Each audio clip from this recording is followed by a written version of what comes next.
یہ کہانی شروع ہوتی ہے ایک ایسے وقت میں جب پاکستان نئی امیدوں اور خوابوں کے ساتھ ایک نو آزاد ملک کی حیثیت سے اپنی جگہ بنانے کی جستجو کر رہا تھا۔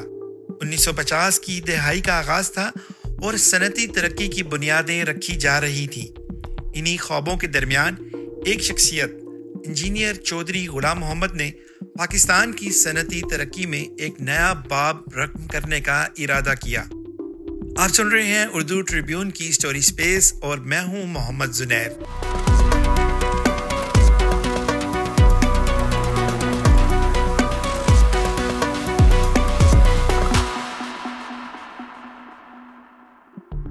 چودھری غلام محمد جو ایک ماہر انجینئر اور قوم پرست تھے، انہوں نے 1950 میں بہاولپور انجینئرنگ کمپنی یعنی کہ بیکو کی بنیاد رکھی۔ اس کمپنی کا مقصد پاکستان کو انجینئرنگ مصنوعات میں خود کفیل بنانا تھا تاکہ درآمدات پر انحصار کم ہو اور ملک کی معیشت مضبوط ہو۔ بیکو کا نام رکھنے کا مقصد بھی یہی تھا کہ یہ کمپنی نہ صرف بہاولپور کی نمائندگی کرے بلکہ ایک قومی علامت بنے جو صنعتی ترقی کا استعارہ ہو۔ چودھری غلام محمد نے کمپنی کو ایک ایسے وقت میں آگے بڑھایا جب وسائل محدود تھے مگر عزم بے پناہ۔ بیکو نے بھاری مشینری، زرعی آلات اور صنعتی سامان کی تیاری میں مہارت حاصل کی۔ ان کی پروڈکشن لائن میں ٹریکٹر، زرعی آلات، صنعتی جنریٹرز اور تعمیراتی مشینری شامل تھی۔ بیکو سائیکل بیکو کی سب سے مشہور پروڈکٹ تھی جو نہ صرف پاکستان بلکہ دیگر ممالک میں بھی برآمد کی جاتی تھی۔ بیکو میں ہزاروں ملازمین کام کرتے تھے جنہیں رہائش، صحت کی سہولیات اور بچوں کی تعلیم کے مواقع فراہم کیے گئے تھے۔ 1960 کی دہائی میں بیکو کو نیشنلائز کیا گیا اور اس کا نام تبدیل کر کے پاکستان انجینئرنگ کمپنی یعنی پیکو رکھ دیا گیا۔ یہ تبدیلی اس وقت کی حکومت کی صنعتی پالیسیوں کا حصہ تھی جو ملکی صنعتوں کو حکومتی کنٹرول میں لانا چاہتی تھی تاکہ زیادہ ترقی حاصل کی جا سکے، لیکن یہ اقدام بیکو کے لیے نقصان دہ ثابت ہوا۔ نیشنلائز ہونے کے بعد انتظامیہ میں غیر پیشہ ور افراد کی شمولیت اور فیصلہ سازی میں تاخیر نے کمپنی کی کارکردگی کو متاثر کیا۔ 1970 کی دہائی میں ذوالفقار علی بھٹو کی حکومت نے نجی صنعتوں کو مزید نیشنلائز کرنے کا عمل جاری رکھا۔ یہ پالیسی مزدوروں کے حقوق کو تحفظ دینے کے ارادے سے بنائی گئی تھی، لیکن اس کے نتیجے میں کمپنیوں کی آزادی اور تخلیقی صلاحیتوں کو نقصان پہنچا۔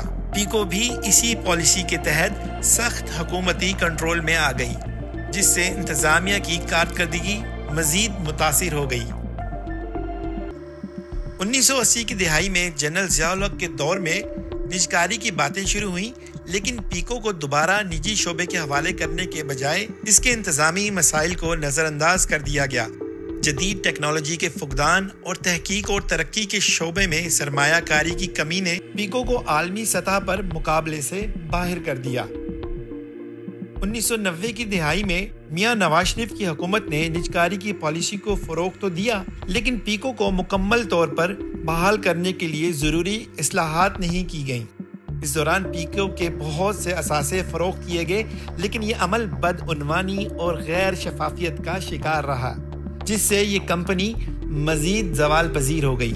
1970-1980 کی دہائیوں میں پیکو مختلف وجوہات کی بنا پر زوال کا شکار ہونے کے بعد سیاسی مداخلت، ناقص انتظامیہ اور جدید ٹیکنالوجی کو اپنانے میں ناکامی نے پیکو کو پیچھے دھکیل دیا۔ حکومتوں کی بار بار کی تبدیلی اور نجکاری کی پالیسیوں نے بھی اس کی ترقی نہ ہونے میں اہم کردار ادا کیا۔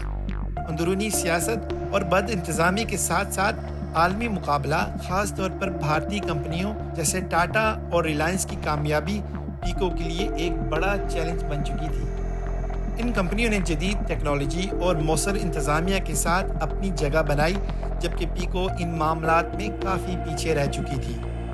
آج پیکو کا وہ عظیم کارخانہ زوال پذیر ہو چکا ہے اور اس کی جگہ صنعتی ورثے کی ماضی کے کھنڈرات موجود ہیں، جہاں ایک وقت میں ملکی معیشت کی ریڑھ کی ہڈی کہلائی جانے والی کمپنی ہوا کرتی تھی، وہاں آج صرف یادیں باقی ہیں۔ پیکو کی کہانی یہ سکھاتی ہے کہ کسی بھی ادارے کی کامیابی صرف اس کے وسائل پر ہی نہیں بلکہ مؤثر قیادت، جدیدیت کو اپنانے اور مستقل مزاجی پر منحصر ہوتی ہے۔ اگر پیکو جدید ٹیکنالوجی اور مؤثر انتظامیہ کو اپناتا اور سیاسی مداخلت سے دور رہتا تو شاید آج